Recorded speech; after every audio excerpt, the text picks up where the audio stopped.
Hey sports fans, Coach Nick here and welcome to BBallBreakdown. Let's go! Game 3 was a blowout from the start, and the Warriors just couldn't get any energy from their players. Two big runs to start each half sealed the deal for the Cavaliers, so let's start out looking at the 19-4 run to begin the game that got the crowd going and the Cavaliers in the driver's seat.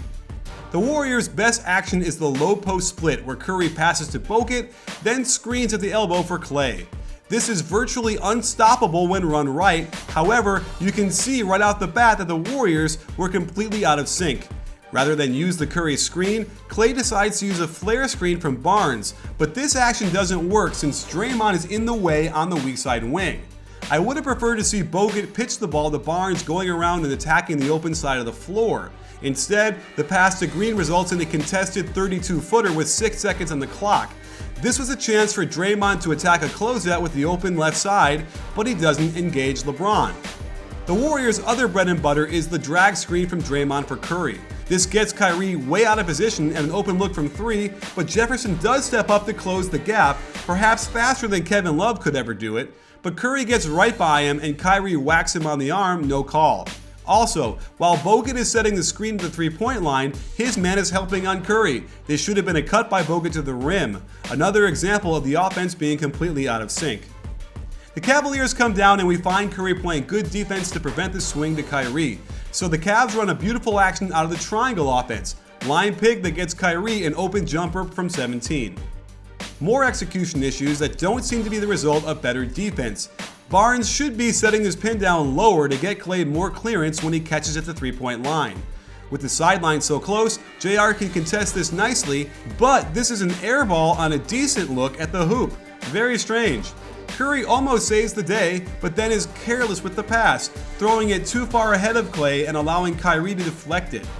Once that happens, and LeBron gets it trucking to the rim, forget about it. More weird execution of the offense.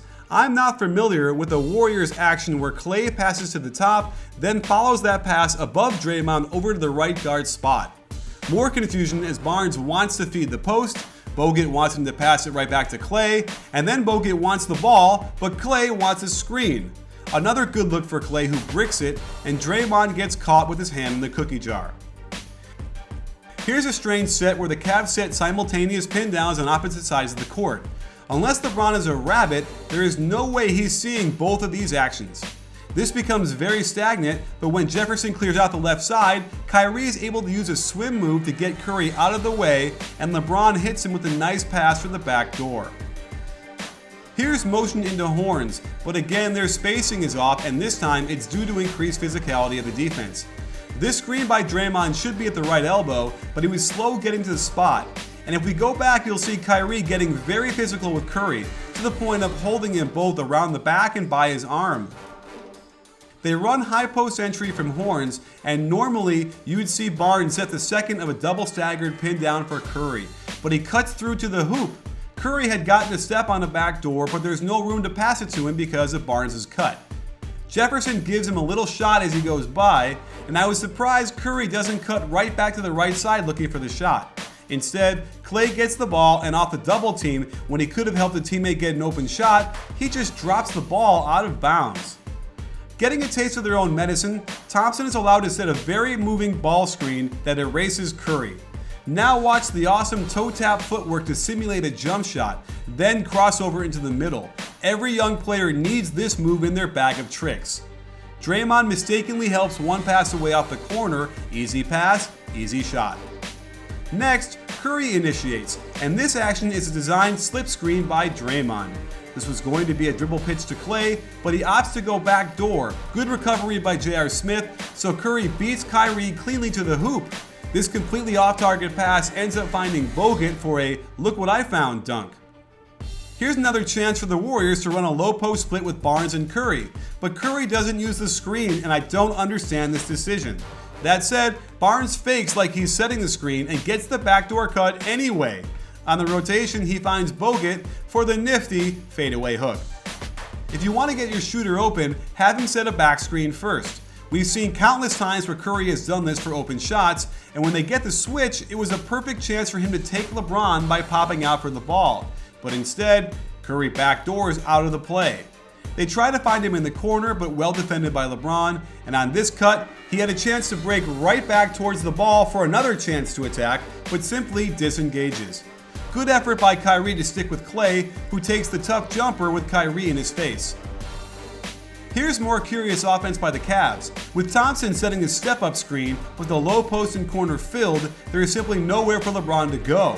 But when Curry switches onto Jefferson, he easily allows middle penetration even though Jefferson is going to his weaker left hand. Bogut has to rotate, and Barnes is sleeping at the free throw line when he should have been crashing down low for the board, and Thompson does what he gets paid for.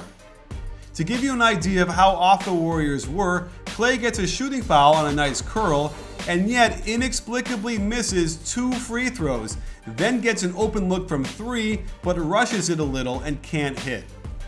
Just like I said, the Cavs need to get Curry guarding LeBron as a point of attack.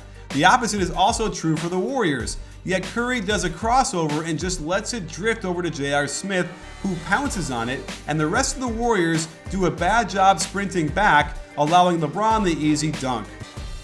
It's hard to believe that Kyrie ISO on Klay Thompson, of all people, would be their ideal way to start an offensive possession, and it looked a little shaky. When LeBron gets it, the floor is totally unbalanced with 5 players all on the right side, yet LeBron makes it work with this old school running hook. The Warriors run motion strong, and watch how Curry sets a slice screen, then gets a pin down from Bogut. Iguodala has to be careful not to get too close to the midline because Curry does have some daylight, but Iguodala's man Jefferson can get over there quick because of the spacing. And credit Thompson for getting out in a hurry as well. The Cavs turn to a high post split, and you'll see some pretty damn good defense as LeBron is forced to stand there and hold it before he gets it to Kyrie.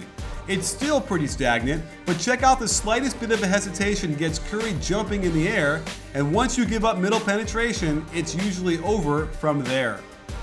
On this Klay curl, great help by Thompson to take away the pass, then on the pin down, the Cavs switch it and the Warriors instantly take advantage. But the pass doesn't let him go up with it right away, and even though he should have powered it up, he finds Klay in the corner, and imagine if this was Kevin Love on Klay because of the switch. No way he gets there in time to contest, and on the miss, the ball is back to the Warriors. They run a low post split, not a great screen is set, but Klay beats his man over the top. Bogut misses this, and when they swing it to Green, watch his left foot slide back when he attacks, a travel which adds to the terrible start. And to finish this incredible run, the Cavs run on another high post split, a set they continued to run throughout the game with LeBron at the elbow. Normally, Kyrie would set the screen for JR, who would cut across the court to the weak side, but this is a nice wrinkle where he goes to ball screen instead, catching Curry completely out of position. No help to be found, and LeBron gets a layup. So there you have it, sports fans. This is part 1 of a 2-part series. Next up, we'll examine a 19-5 run to start the second half. And I leave it up to you. Was this a case of the tremendous Cavaliers defense taking the Warriors out of their game? Or was it a case of the Warriors coming out mentally disjointed and disconnected as a team? It's an important question that will directly affect how Game 4 will go. Stay tuned for part 2 coming up. You in?